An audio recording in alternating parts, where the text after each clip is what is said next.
These are the rolling fields of Picardy in northern France. It looks beautiful this evening, but it was once the scene of some of the most appalling carnage in military history.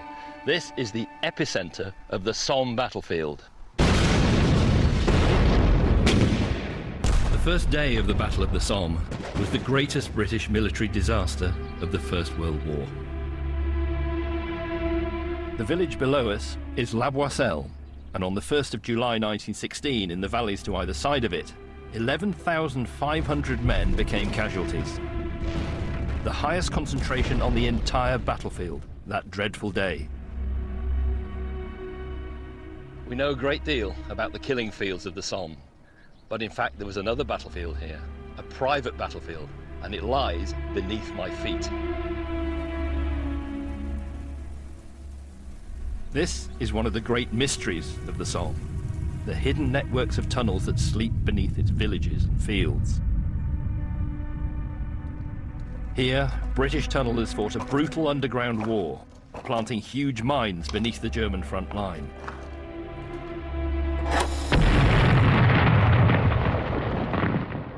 Mines were the original weapons of shock and awe. Their detonation at La Boisselle on the 1st of July 1916 should have signalled the beginning of the end of the war. To get under the German lines, tunnellers had to play a terrifying game of blindfold cat and mouse. To lose probably meant death. You never knew where the enemy was. He could be 40 metres away, he could be 40 centimetres away, but the more noise you made, the less likely you were to survive. But who were the men who fought in this subterranean battlefield?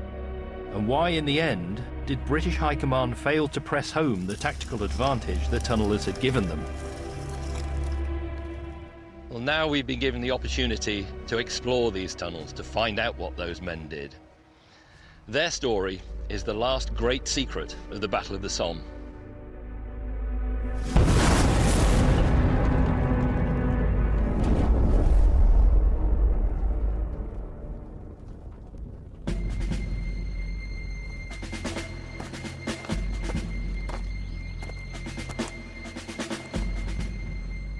Whilst La Boisselle has now been rebuilt and the land returned to agriculture, this crater field, the physical legacy of war, is one of only a handful of untouched sites on the Somme today. An invitation from the family that owns the land provided us with a unique opportunity to investigate what happened to those who fought here, especially the tunnellers. It all started with a hole in the ground. It's quite tight here, but it's okay. I can see a long way down it. It is clear. This is the strange world on which the novel Birdsong was based. Until now, it could only be imagined. I'll just go a wee bit further. Okay. We know 1,000 men once worked here. Keep your belly flat to the ground. It opens out pretty quickly. You can see. Our first venture underground proved remarkable. You can see to the end of the gallery. Here, look. Yeah. Above us, the evidence of the struggle has faded beneath the plough. There's candle burns here and there, but I think some of the wall is quite clean, peeled off. Yeah. Candle burns. But down here in the shadows, we find a labyrinth, clearly intact, long hidden, still dangerous. Let's have a look. See if I can get down it. A little bit tight just here. There's an air pipe here. Is the air pipe connected up? No, it's loose pieces.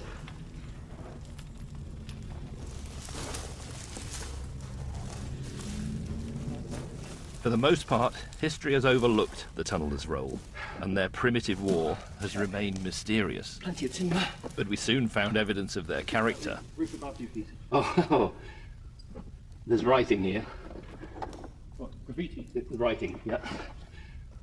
Look, you can see the pick mark here. Yeah. Of the man who's cut that out, and on this face, which has been cleft, is this extraordinary poem. I wish we could read the name of the author. If in this place you are detained, don't look around you all in vain, but cast your net and you will find that every cloud is silver line. Still, look at that, still. Still. No, it's those last 5 letters are really remarkable. Still, the word still, that speaks volumes, because the man who wrote this, he's right in the jaws of death. That every cloud is silver line, still. Coming out here. There's a silver lining in the sky. Bonsoir, all tin, cheerio, chin, chin, la, boo, toodaloo, goodbye.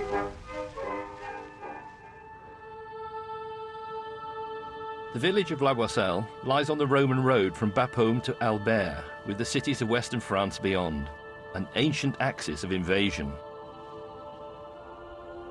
In the autumn of 1914, for the second time in 50 years, an invading German army marched down this hill, and it was here, at La Boisselle, that their progress was finally halted.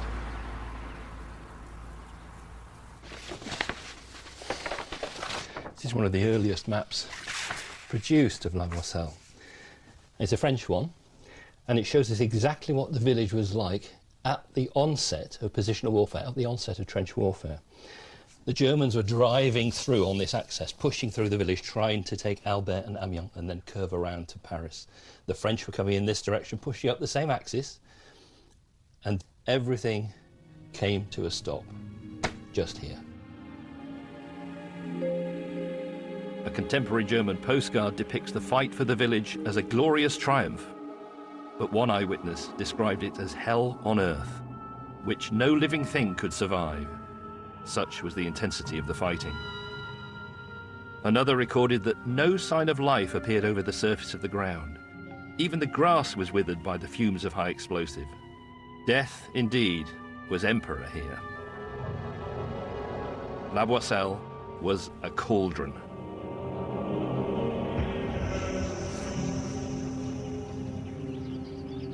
The bitterest fighting was over the civilian cemetery. And for a farm on the western edge of the village, it stood here. This is all that's left of the courtyard. The remains of the farm is where the story of tunnelling at La Boisselle begins.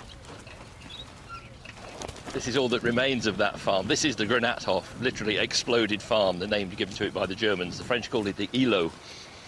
And the fighting over this farm was so bitter between the Breton troops, the French Bretons and the Germans. Hundreds of people lost their lives fighting over a farmyard. Which way is he lying?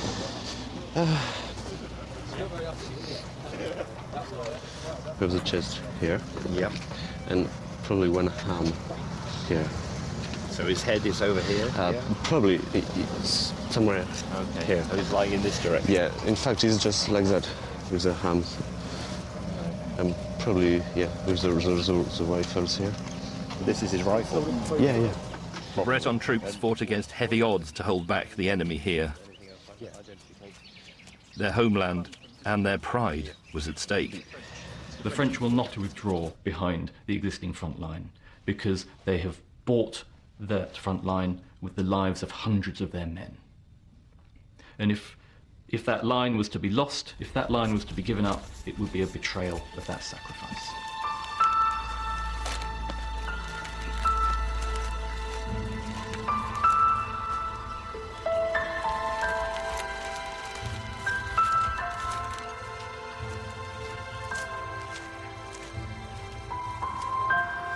After only 4.5 months of fighting, by Christmas, New Year 1915, the war descended into stalemate. These flags here, the yellow flags, they represent the French front lines, and the red ones, the German front line.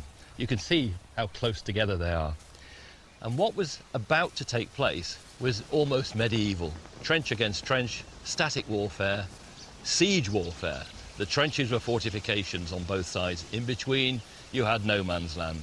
And that was the perfect environment for military mining. It was on Christmas Day, 1914, that French engineers sank their first shaft at this very point. And that was the beginning of a colossal struggle.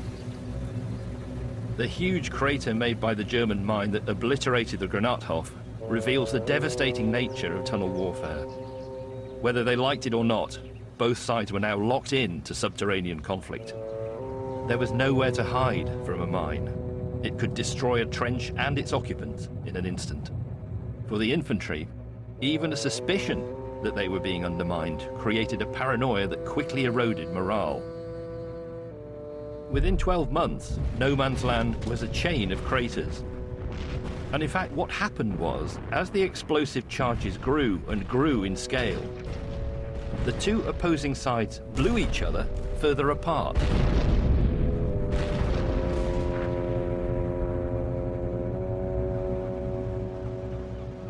Tunnelling had long been a valuable tactic when enemy positions proved impregnable, or in the case of a castle or fortress, immovable. Military mining is as old as siege warfare itself. It would be a mistake to think that military mining and tunnelling was born in the First World War. In fact, it has a 4,000-year history. But there's only a handful of places on Earth where you can visit an early mine, and this is one of them. I'm on the east coast of Scotland, St Andrews Castle. And beneath us here is not only an offensive mine, but a counter mine. The defence coming down to meet the offence. And that is what mining and tunnelling in the First World War was all about. In 1546, a band of Protestant reformers and rebels were besieged here. When they detected noises suggesting the foretower was being undermined, they themselves started digging to intercept the incoming offensive tunnel.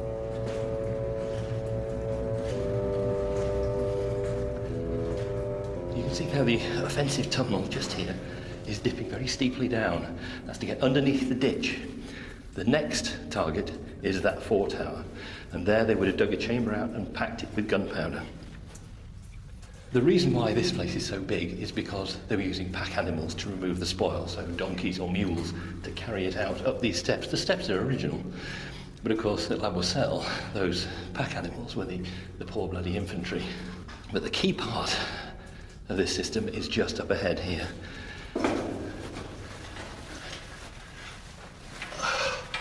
This is the essence of military mining. This is where the two tunnels met. The defence coming down here, having heard these guys tunnelling towards them to stop them undermining the foretower, and the offence suddenly finding that they're face to face with the enemy.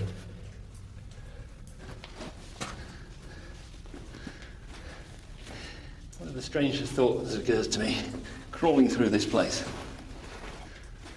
is that you could take any one of the tunnellers who worked here, offence, defence, it doesn't matter, transport him 500 years into the future, put him in a First World War uniform, set him to work at La Boisselle, and within 5 minutes he would know exactly what to do.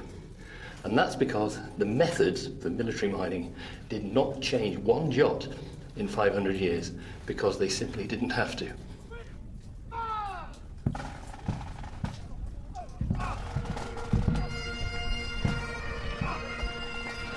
Throughout 1915, the French were losing men hand over fist, and the British were forced to take over, to relieve them on more and more sectors down the Western Front, Vimy, Arras, and eventually on the Somme.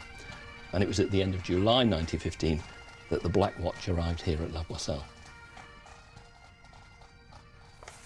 And on this plan, we can see when the Black Watch arrive, these shafts are actually untenable. They're not deep enough, they're being blown apart by German mines, so they've had to step back to give themselves space to get underneath the Germans, to undermine the Germans. In trench warfare, if you're looking down upon your enemy, you had all the advantage. In tunnel warfare, you're better off underneath him. Scone Street Trench, originally dug by the French, but they were all renamed by the Scots when they arrived in July 1915. And this was a main thoroughfare. This is the very first entrance ever dug by those men.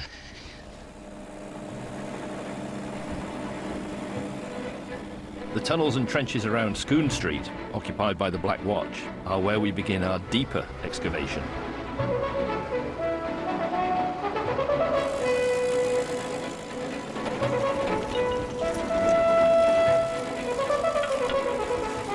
Morning all. Good morning. Good morning. Welcome to our new arrivals. It's frankly been unbelievable what we've found, what we've learned. Every single minute we've been here has thrown up new information, which has been very, very surprising.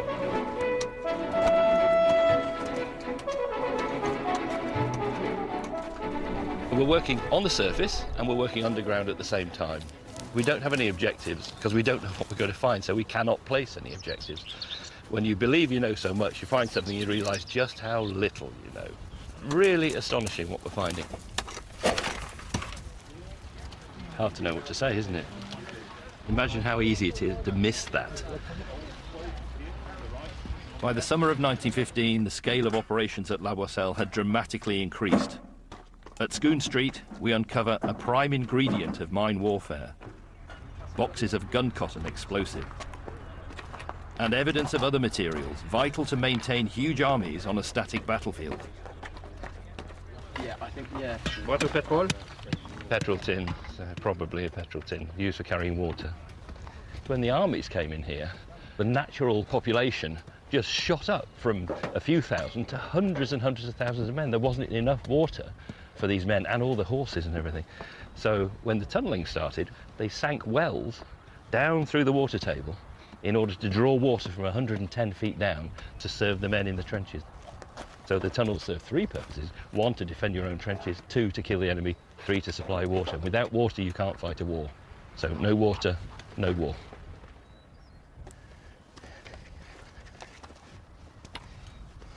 It didn't take the British long to bequeath fresh names at La Boisselle. The French îlot was rechristened the Glory Hole, a title that came to hold fearsome undertones for the soldiers who served there.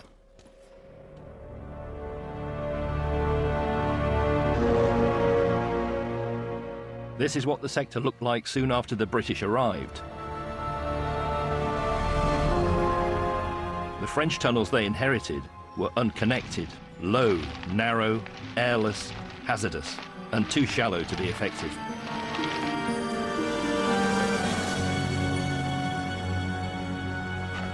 Improving the situation required skills that the army did not have, until the arrival of a new kind of Royal Engineer unit, made up of professional tunnellers and miners specially drafted in for their underground expertise. The tunnelling companies were the brainchild of one extraordinary man.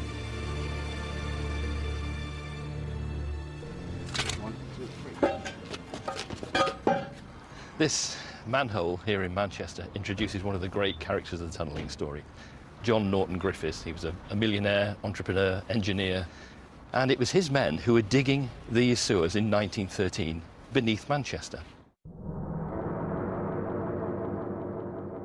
When war was declared, Norton Griffiths' company was building an extension to Manchester's main drainage system. He relied on a unique breed of workers to dig through the clay geology of the area. They were known as clay kickers. Norton Griffiths called them his moles. It so happened that Lord Kitchener, Secretary of State for War, was a family friend. Norton Griffiths wrote to him proposing that clay kickers might be very useful to the army.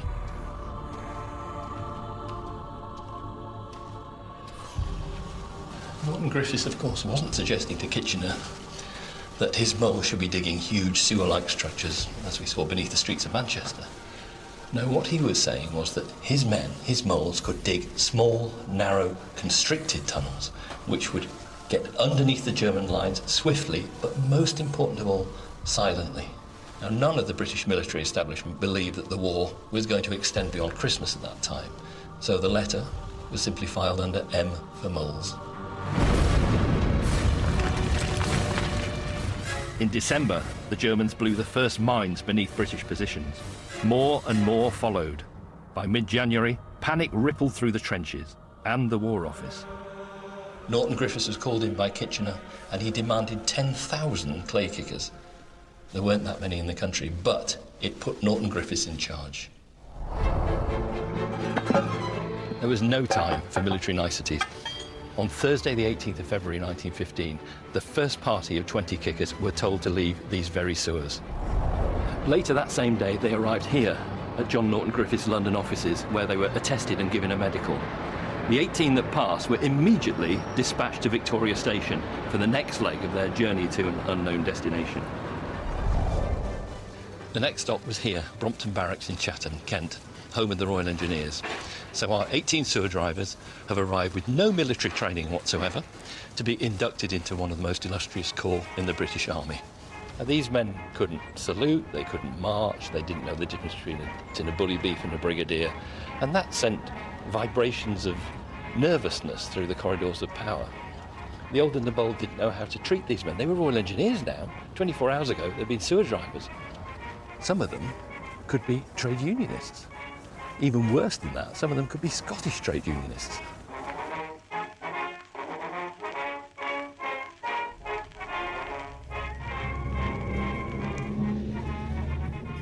But military training was of minimal importance. They were there to dig, to counter the escalating German underground threat. That very same evening, they travelled to France, and within 36 hours, Norton Griffiths had them tunnelling towards the enemy. His moles were now the most valuable commodity on the Western Front.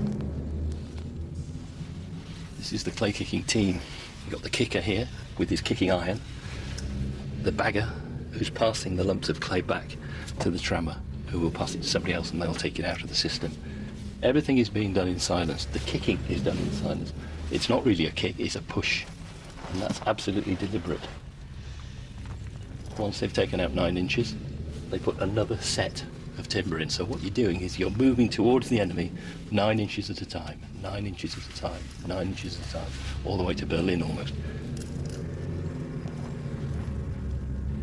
The men are working in silence. They're working in very bad air. The rule was if a candle would burn, the air was good enough to work, and if it went out, you left the tunnel because there wasn't enough oxygen. And they're also searching for the enemy. The prime duty of the tunnellers was not offensive, but defensive, to protect the infantry in the trenches from being undermined. To do so, they had to intercept the Germans and turn their galleries into graves by blowing them in underground. So what you had was listeners at the end of a tunnel like this. And the first things that were used were civilian listening kit. This is, stick your ear to it, it's for finding water leaks. So that's the only tool they had at the beginning of the war. If they didn't have that, they used this idea. Biscuit tin, fill it with water, and on the water surface, the vibrations of German tunnellers nearby would make that water ripple.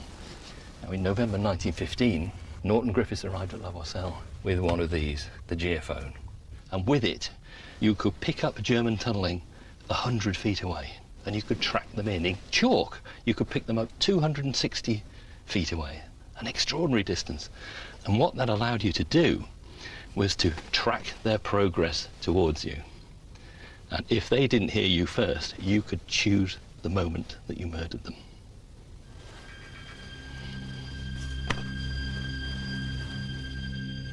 In Clay, once the decision to blow the enemy had been taken, a hole was silently drilled towards the source of the sound.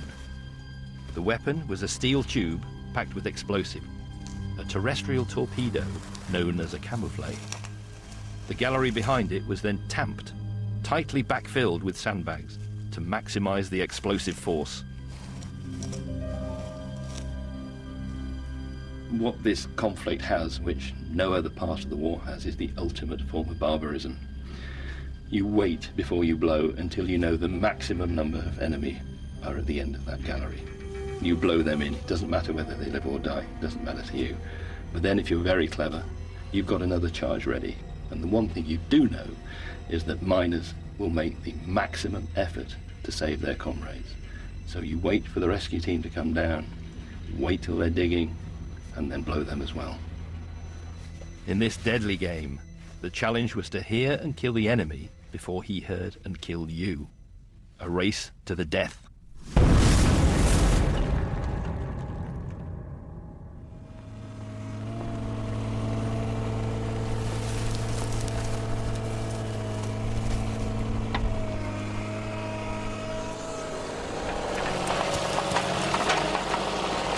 It's funny because when you're digging at home, you're digging for totally different reasons than what you're digging for out here.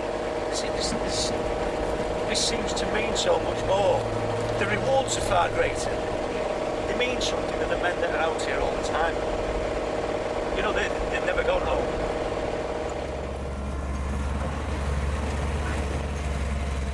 Norton Griffiths knew that in sectors like La Boisselle, where tunnels were driven through chalk, the harder geology demanded different skills. So he began to recruit coal miners. Norton Griffiths tour collieries asking for men to come forward, and the men who by and large enlist are those who've tried to join the infantry and have been rejected. So men who are too old, men in their late 30s into their 40s, and many of them lie about their age. The age limit is relaxed, so they'll take men up to 45, but there are men even over 45 who are coming forward. But the point is that these men are the elite miners. They have decades of experience. Some have been underground since the age of 14 or even younger for the oldest men. And they are highly skilled. They are the aristocracy of the coal mines. Tunnelling at La Boisselle now entered a period of intense expansion. It was complex and technical and required the guidance of an experienced civilian mining engineer. Norton Griffiths insisted he knew the man for the job. Norton Griffiths wrote in his reports to the engineer-in-chief that 179 Company needed a good, strong man. And that man that he had in mind was a mining engineer named Henry Hance. Now, Hance was described as a first-class rascal. But Hance was utterly focused, and it has to be said, utterly ruthless in achieving the objectives. The tunnellers had a traditional way of letting off steam. They were often very fond of drink, and in fact drunkenness was a continual problem that affected the efficiency of the tunnelling companies. Something that really illustrates the ruthlessness of Henry Hance was that where the tunnellers were living, there was a boarded up cellar which was full of wine and brandy. And one day Hance discovered that the tunnellers who were living in a cellar on the other side of the road to the wine cellar had started a tunnel to try to get to it. And he went in there with his sergeant major and another officer, and between them they smashed every barrel and every bottle in that cellar.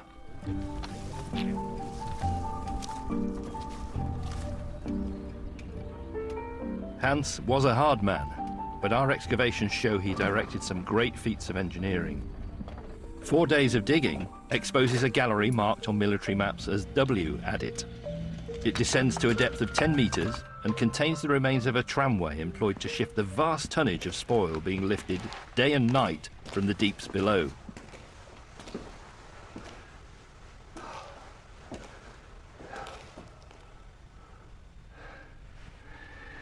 This is W Adit cleaned by our archaeologists. Look at the job they've done.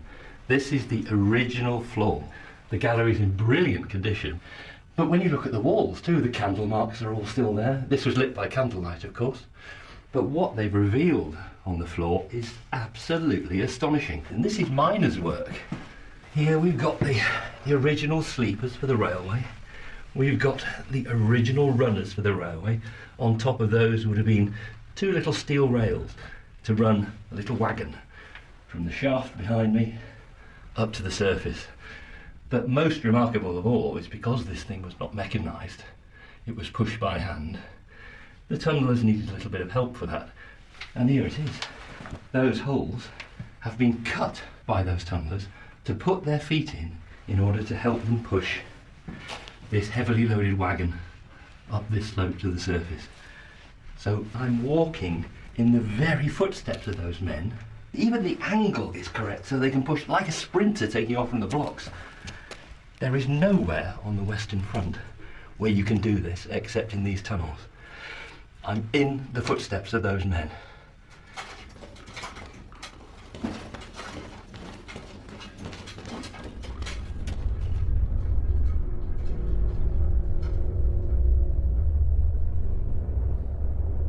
At the end of W Adit is W Shaft, the gateway to a deeper system, the fighting levels beneath no man's land. At first glance, prospects look good for a descent. What I'm doing here is using a mini high-definition digital camera and lowering it down. There are tunnels going off in that direction and in this direction from this shaft. There were tunnellers at the end of listening posts, listening for the Germans, and men were working below, infantry were working below, helping the tunnellers. It's very peculiar sitting here knowing what the history of this one hole in the ground is. By November 1915, Hans's men had dug to 25 metres and now began driving their first deep galleries out towards the Germans. From the right-hand gallery, Hans's listeners had detected German picking 15 yards away. Hans himself came in and he listened there for 6 hours, and he decided they had to blow, so he ordered a chamber to be dug to hold 6,000 pounds of ammunition to destroy the German system. That was completed at midnight on November the 21st, 1915. At 1:30 the following night, the Germans themselves blew, and it took his charge with their own explosion, a massive blast.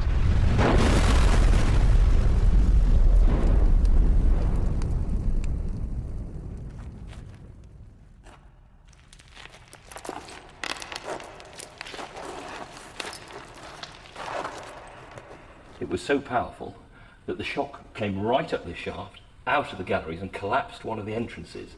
The rescue party came down, they brought canaries with them in cages. They lowered a canary down to the bottom of the shaft and brought it back up 2 minutes later dead. They tried that again and exactly the same thing happened. So a man went down in breathing gear and he found at the bottom of this very shaft, which we're looking down now, 2 men dead, gassed, carbon monoxide gas. Using the remains of the winch, which is over there in the corner, they lifted their bodies up this shaft and carried them out. But 2 men remained trapped. John Lane, 45, and Ezekiel Parks, 37, both coal miners from Tipton in the Black Country.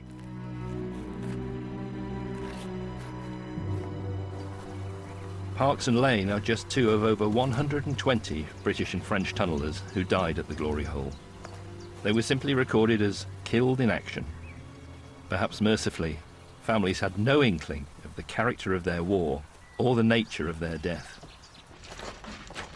Yet such events could not be a deterrent. Work went on. We believe the shaft can give us access to 3 kilometres of tunnels and a further, even deeper level.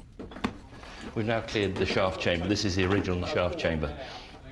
And what we're actually doing is replacing what the tunnellers put in 1915 in timber. You can still see their original timbers. We're replacing that with steel. And what we're going to do is build a steel cage here to protect us from anything that might fall from the roof. We'll also use the cage in order to brace this roof, because there's some very severe fractures you can see in the rock here. And so the most hazardous part of our exploration begins. Over 100 mines shook this chamber from below. Countless thousands of shells burst above it. For a safe descent, we need not only a team with many a specialist skill, but a structure that will support the technical equipment: winches, pumps, cables and ropes.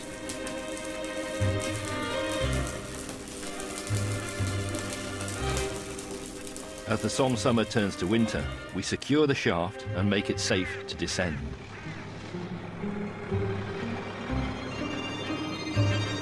All being well, we plan to be the first people for almost a century to explore the lower levels of the Glory Hole. It's almost a journey into the Valley of the Kings for us, isn't it? Right. Okay.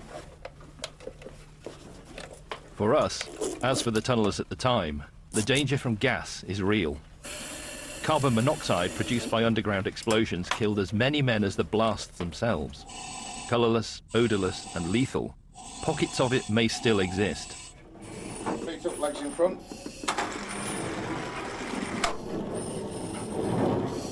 We may also have other gases to deal with, and low oxygen levels.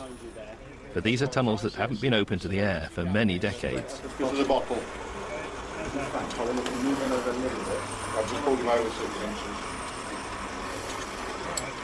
What's your bottle at the back? You're going to be wider than you were before, Pete. As a precaution, our team have gone through training with equipment made by the same company that manufactured the apparatus supplied to the tunnellers of the Great War.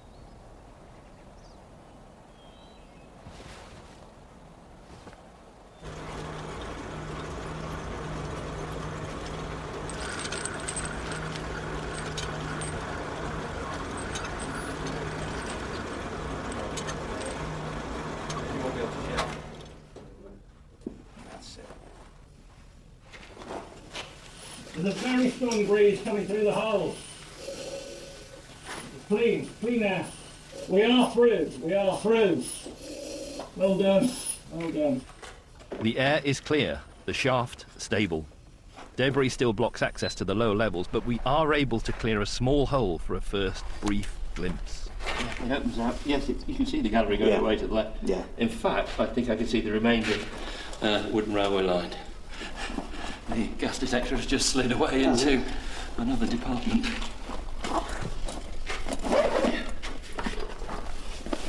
All right. Yeah. Just caught on a knot on your back.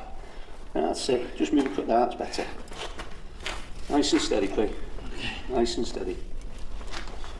It's very tight. How do you feel? Very tight. Very tight indeed.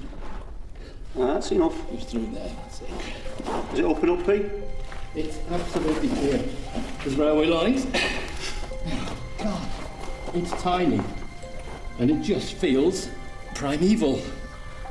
Primitive, which is precisely what this war was. I'll take a photograph.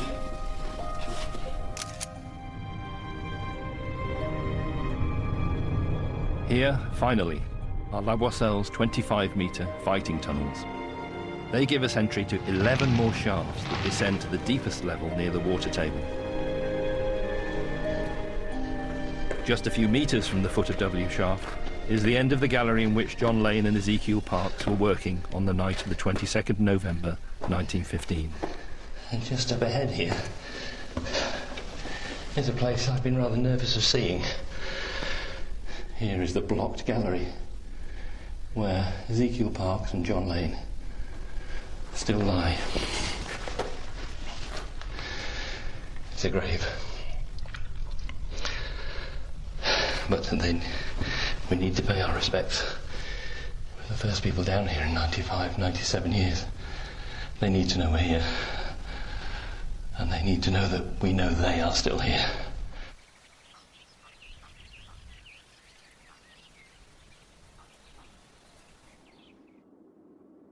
In early 1916, plans were laid for a major summer offensive on the Somme.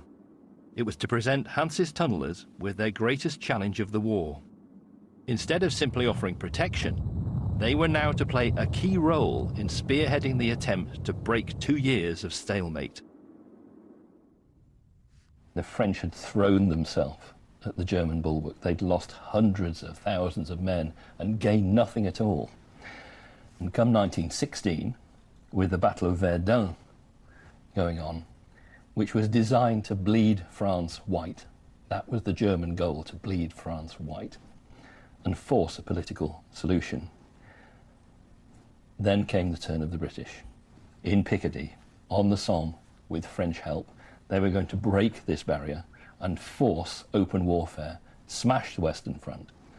And that is where La Boisselle came in, because this was in the epicentre of that planned battlefield. The Albert-Bapaume Road was the main axis of Allied attack for this great Battle of the Somme. The village was German property. It was impossible to attack it frontally because of the crater field and because it was bristling with weapons.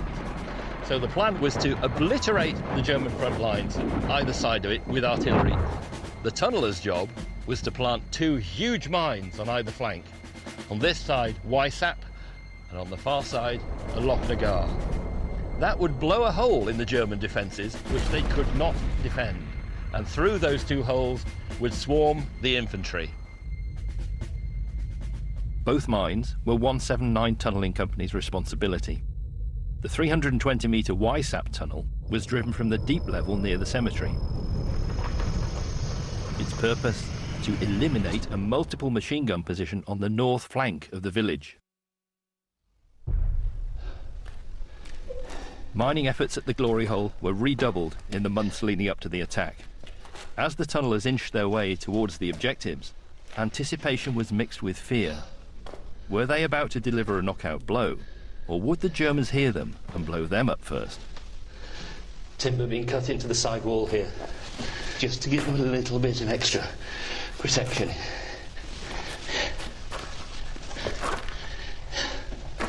try to imagine, which we can't, of course, a German blow taking place near here.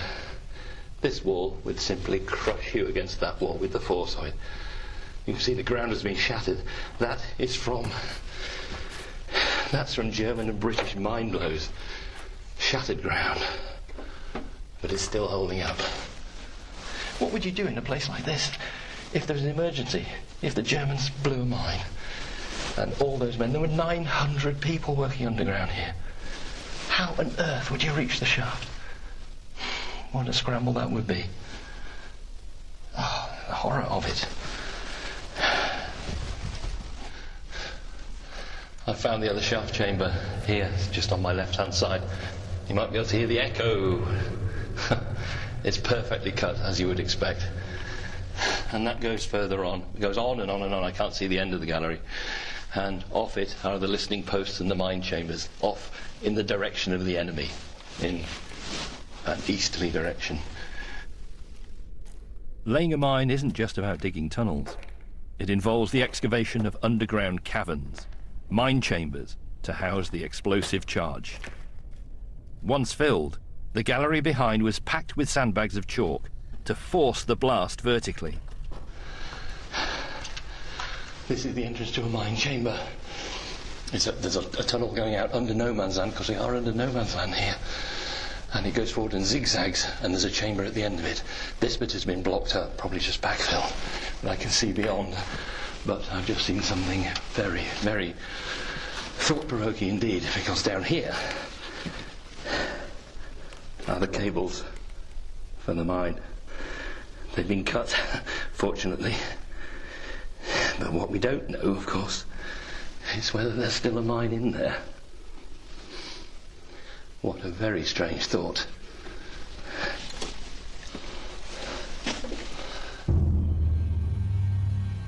By early summer, excellent progress had been made. But now the galleries had to pass beneath a belt of suspected German listening posts. A new approach was required. There were times when you were mining where there was no choice but to work with noise. However, when it came to the big mines which were being prepared for the beginning of the battle, Lochnagar and Wysap, everything had to change when they reached a certain point. The pick was put down in favour of the bayonet. It was a little bit like a clay-kicking team, in fact. One man with the point of his bayonet just easing out a lump of chalk, the second man catching it. But the third man was an officer, and his job was to make sure that those first two worked in the maximum amount of silence. High Command finally selected the 29th of June as the day of the attack, to be preceded by the greatest artillery onslaught in history.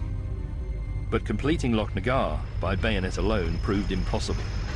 The tunnel was stopped short, and two huge chambers dug to hold 60,000 pounds of explosive. By far the biggest British charge of the war to date.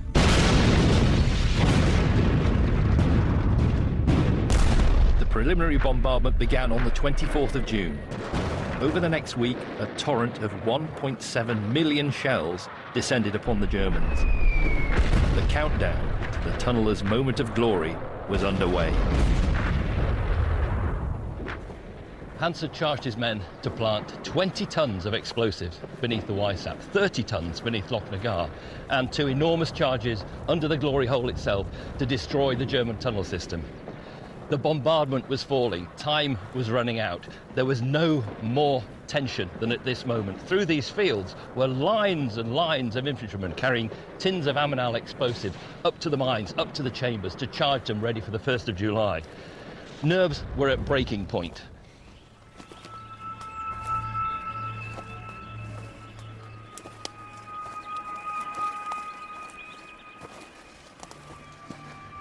Even 100 years later, these frontline German trenches are still 2 metres and more deep. This is what the British had to contend with.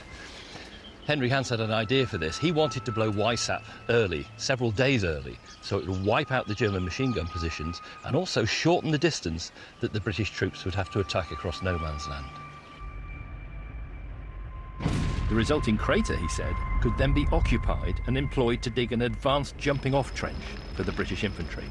a trench that would effectively reduce the distance across no man's land by over 150 metres. What Henry Hans was trying to achieve by blowing up Weissach early was to cut out the German chance of enfilade. And that means firing the machine guns up no man's land, along no man's land, at about knee height. If you just train your machine gun and fired it, it meant that the British troops crossing this way would have to walk through a stream of bullets. And they would be cut off at the legs. And when we talk about men being cut down like a scythe, that's what happened with machine guns. They were just cut down here and fall to the ground. Hans's corps commander agreed that neutralising enemy fire from the flanks would save lives around La Boisselle. But the explosion would warn the enemy an infantry attack was imminent. So the answer was no. As the big day drew close, the attack was delayed. British commanders were most anxious that the actual moment of assault, now set for 7:30 a.m. on the 1st of July, should not be compromised. But it was compromised, and it happened here at La Boisselle.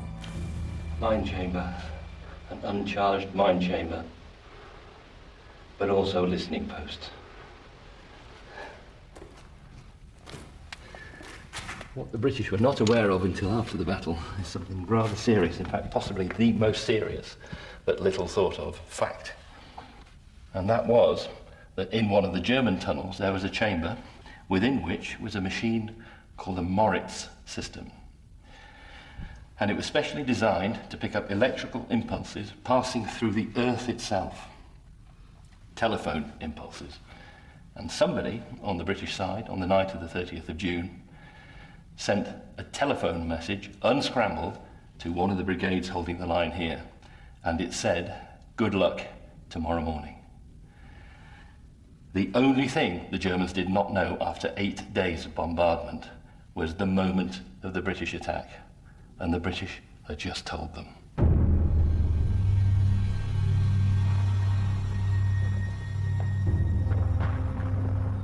The 1st of July was a clear, warm day, but the air trembled with the thunder of artillery.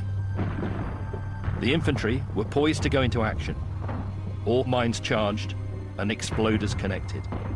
After months of toil, the tunnellers were prepared and ready for their moment. These trenches filled with infantry. They knew nothing at all of what was going on beneath their feet. They were not allowed to know that, because if they'd been captured with that information, it could have led to the loss of those mines. The tunnellers were ready to push the plunger down. That was their moment of no return. For the infantry, however, it was this sound. That, when they knew they were going over the top. 7:28, 2 minutes to 0.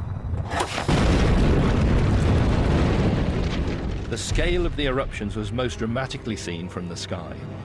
Aerial observer Cecil Lewis had a unique view. There was an ear-splitting roar, drowning all the guns, flinging the machine sideways in the repercussing air. The earthly column rose, higher and higher to almost 4,000 feet. There it hung, or seemed to hang, for a moment in the air, like the silhouette of some great cypress tree.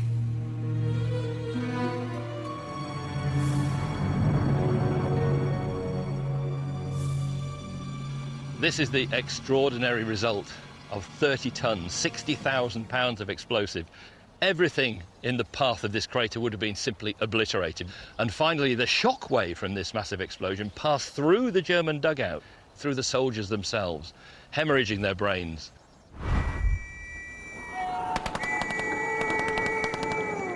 Two minutes later, troops from the Tyneside Scottish and Tyneside Irish rose to assault enemy trenches that lay smoking and pulverised before them. But something wasn't right. In Mash Valley, next to the huge Weissach crater, the leading waves were seen to wither and fall before they had gone 100 metres. The Germans had heard British tunnelling, evacuated Weissach, installed their machine guns elsewhere, and throughout no man's land produced a lethal hail of enfilade crossfire. Hans's worst nightmare had come true. The the Germans were not neutralised, and that's because the Germans were in dugouts, deep shelters underneath the trenches. They'd taken their weapons down there. The moment the bombardment stopped or moved on, up they came out of the dugout, placed their machine guns on the parapets and cut down the British soldiers like corn. They were scythed down like corn. 5,100 men lay in this valley before noon on the 1st of July. On the other side of the village in Sausage Valley, where Loch Nagar was blown, over 6,000 men were dead, wounded and missing. The killing fields astride the Glory Hole saw the highest concentration of casualties on the entire Somme battleground that day, the most disastrous in British military history. La Boisselle was meant to have fallen within 20 minutes. That night it was still in German hands. Their 2-year occupation had allowed them to create a bastion with hundreds of deep shelters that withstood the pummeling of even the heaviest British guns. And so the tunnellers had achieved everything and nothing. The fact that it did not help the infantry was not their fault. British High Command had put their faith in the guns. That was their major weapon in their armoury. But the Germans knew that. They were prepared. And they put themselves underground, out of harm's way. So, at La Boisselle, the tunnellers did everything in their power to assist the infantry to succeed.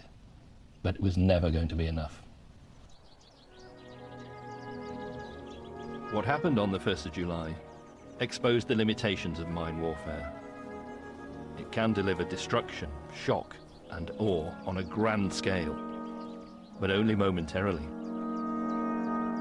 When La Boisselle finally fell to the British on the 4th of July, the Glory Hole became immediately redundant, abandoned as the front line crept forward.